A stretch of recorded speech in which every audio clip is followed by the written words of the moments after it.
Hey guys, welcome to another video. তো guys, তোমরা কেমন আছো? আশা করি সবাই ভালো আছো। আবার নতুন ভিডিও নিয়ে চলে আসলাম। অলরেডি খুব ঠান্ডা পড়েছে। ঠান্ডার কারণে আমি চাদরটা এবং সোয়েটার পরে আছি, তাও ঠান্ডাটা বেশি লাগছে। তো আজকে আমি এই ঠান্ডা বিষয় নিয়ে কথা বলবো না। আজকে আমি প্রজাপতি 2 অলরেডি কীরকম আর কি ঘন্টায় টিকিট সেল করছে এবং কত বক্স অফিস কালেকশন হয়েছে সেটাকে নিয়ে কথা বলবো, এবং অঙ্কুশ দা কী ধরনের প্রমোশন করছে সেটাকে নিয়ে কথা বলবো। এবং তৃতীয় যে বিষয়টা নিয়ে কথা বলবো সেটা হচ্ছে রাজা সাব, যেটা অলরেডি প্রভাসের নতুন মুভি অলরেডি ইয়ারকে ট্রেলার এসে, ট্রেলারটা আমার কীরকম লেগেছে সেটাকে নিয়ে কথা বলবো। তো ফাইনালি অঙ্কুশ দা নারী চরিত্রে বেজা জটিল, সেটা আমরা গতকালকে ট্রেলার রিয়েকশন দিয়েছি এবং আমার খুব ভালো লেগেছে। বেস্ট অনেক জোড়ারাই ভালো লেগেছে এবং এই ধরনের ট্রেলার আমরা এখনও পর্যন্ত দেখিনি। এবং এই ধরনের ট্রেলার এবং এই ধরনের যে কনসেপ্টকে নিয়ে আমাদের টলিউড ইন্ডাস্ট্রিতে খুব কমই কাজ হচ্ছে, সেটা তো আমরা দেখেই বুঝতে পারছি। এবং 9 জানুয়ারিতে যে অঙ্কুশদার যে সিনেমাটা রিলিজ হবে, এখন খুব বেশি দেরি নাই। এবং সেইটা যে অঙ্কুশদা এই বেশি দিন দেরি নাই, সেটা যে এতটা সুন্দর কাজে লাগাচ্ছে, সে বিভিন্ন ইউটিউবার কাছে প্রমোট করছে সিনেমাটাকে এবং সে প্রমোশন করছে এবং বিভিন্ন গ্রাউন্ড বলতে গেলে ফুটবল গ্রাউন্ড ময়দানে সেখানে প্রমোশন করছে ঐন্দ্রিলা এবং অঙ্কুশদা। এবং কত মানুষ ভিড়, কত মানে সবার কাছে পৌঁছে যাচ্ছে যে এই সিনেমাটা অলরেডি 9 জানুয়ারি রিলিজ হচ্ছে। এবং এই সিনেমাটা দেখবে পাবলিক কেন?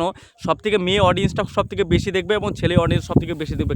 কারণ হচ্ছে নারী চরিত্রে বেজায় জটিল, সেখানে একটা প্রমাণ হয়ে যায় যে এই সিনেমাটা কী ধরনের হতে পারে। নারী চরিত্রে বেজায় জটিল সিনেমাটা একবার দেখি, তো তারা একবার দেখলে তারা বুঝতে পারবে সিনেমাটা কী ধরনের হতে পারবে।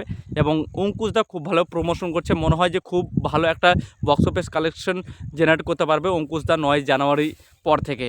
তো যে দ্বিতীয় বিষয়টা নিয়ে কথা বলবো সেটা হচ্ছে অলরেডি মেগাস্টার দেবদার প্রজাপতি 2 25শে ডিসেম্বরে রিলিজ হচ্ছে সিনেমাটা। এবং রিলিজ হওয়ার পর যে পাবলিকের যে ক্রেজ, পাবলিক যে এই সিনেমাটাকে এত সুন্দর অডিয়েন্স যে দেখছে এবং এত সুন্দর যে তাদের একটা রিয়েকশন আসছে, এবং মহারাজ প্রিন্স এবং অন্যান্য যারা ইউটিউবাররা আছে তারা কিন্তু হল রিয়েকশন করছে। এবং সেই হল রিয়েকশনে দেখা যাচ্ছে বেশিরভাগ অডিয়েন্স আমাদের মতো ইয়ং জেনারেশনের খুব কম, কিন্তু আমাদের বাবা মারা যে ধরনের লাইফ এবং 40 45 50 বছরের বাবা মা তারা কিন্তু খুব সিনেমাটা দেখছে এবং তারা দেখে বলছে যে আমরা নিজেদের লাইফের সঙ্গে এটাকে একটা লাইন স্টোরি একটা মিলাতে পারছি, যে এই ধরনের বাবা ছেলের সম্পর্ক এত সুন্দর ফুটিয়ে তুলেছে দেবদা এবং মিঠুনদা। এবং তাদের যে অভিনয়, তারা খুব সুন্দর তারা এই ধরনের কথা বলছে।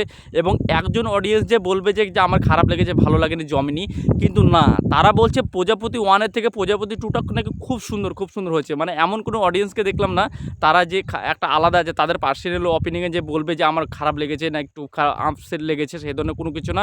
এবং বক্স অফিস কালেকশনে যে 3 দিন হয়ে গেল, 4 দিনের মাথায় যাচ্ছে, বক্স অফিস কালেকশন অলরেডি 3 কোটি plus already box office collection করে দিয়েছে আমাদের প্রেডিকশনে।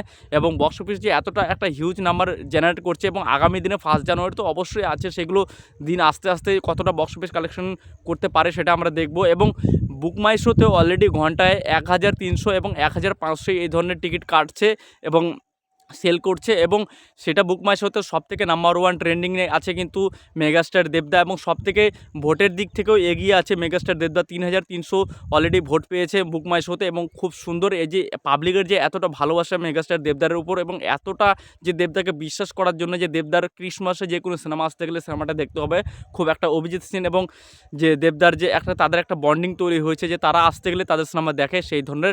এবং তৃতীয় যে বিষয়টা নিয়ে কথা বলবো অলরেডি হচ্ছে রাজা সাব ট্রেলারটা। এক কথা বলি, আমরা কিন্তু ভৌতিক সিনেমা অনেক ধরনের সিনেমা দেখেছি, কাঞ্চনা 2 এবং রাজমহল 2, অন্যান্য যে ভৌতিক সিনেমাগুলো এবং স্ত্রী 2, তার থেকে এটাকে যে এতটা সুন্দর করা হয়েছে এবং এতটা সুন্দর বিজিএম শুনতে এবং প্রভাসকে দেখতে এতটা ভালো লাগছে, তার যে একটা এখনও দেখে মনেই হচ্ছে না যে তার যে একটা বয়স একটু কিছুটা ডিফারেন্ট হয়ে গেছে, সেই ধরনের কোনো কিছু মনে হচ্ছে না। তাকে দেখতে ভালো লাগছে, বিজিএম শুনতে ভালো লাগছে, এবং ভিএফএক্সের কাজ ভাই অসাধারণ, ভিএফএক্সের কাজ। এবং ভিএফএক্সের কাজ এটাতে আমরা গল্প তো বুঝতে পারছি না, কিন্তু দেখতে পাচ্ছি যে সে একজন তার যে একটা আলাদা একটা যুগ ছিল এবং সে যে একটা জন্ম নিয়েছে না কীরকম, সেরকম কিছু দেখে মনে হচ্ছে যে। এবং তার পরবর্তী জন্মতে সে কিন্তু সেটা ভাবে, এবং তার আগের জন্মতে সে কিন্তু রাজা সাহেব ছিল, এবং তার যে কী শত্রুগুলো ছিল, তার শত্রুগুলো যে তারাও যে মরে যে ভূত হয়ে গেছে, তাদের যে ভিএফএক্সের কাজ অসাধারণ, দেখতে খুব ভালো লাগছে। তোমরা যে না দেখে তোমরা ট্রেলারটা দেখতে পারো, অলরেডি তোমরা ইউটিউবে অ্যাভেলেবেল পাবে। এবং অসাধারণ হয়েছে যে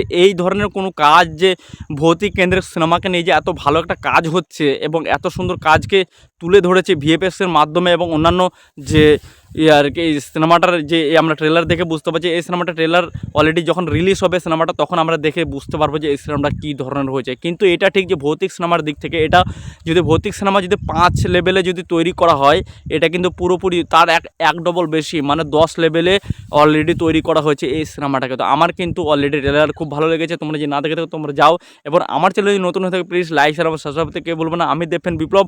আজকে আমি 3টি বিষয় নিয়ে কথা বললাম। বুক মাই শোতে দেবদা অলরেডি টিকিট তো সেল করছে, এবং তার যে বক্স অফিস কালেকশন 3 কোটি টাকার প্লাস বেশি হয়ে গেছে। এবং অঙ্কুশে যে এত সুন্দর একটা, যে তার যে 9 জানুয়ারি সে যে একজনকে দেখেছে খুব ভালো শিখেছে, যে না আমাকে মানুষের মধ্যে পৌঁছতে হবে এবং আমাকে প্রমোশন করতে হবে। এবং 9 জানুয়ারি সে ফেস্টিভ্যাল ছাড়াই কিন্তু সে আসছে অঙ্কুশদা, এবং সে সাহস করেছে যে আমাকে নারী চরিত্রে বেজায় জটিল, তার মধ্যে একটা কনফিডেন্ট আছে যে আমি মানুষের মধ্যে একটা বক্স অফিস কানেকশন করতে পারবো, এবং মানুষের মধ্যে পৌঁছতে গেলে আমাকে ভালোবাসাটা সেটা পাবো। তো ভালো থাকবার, টাটা, টেক কেয়ার। ভিডিওটা আমি এখানে শেষ করছি।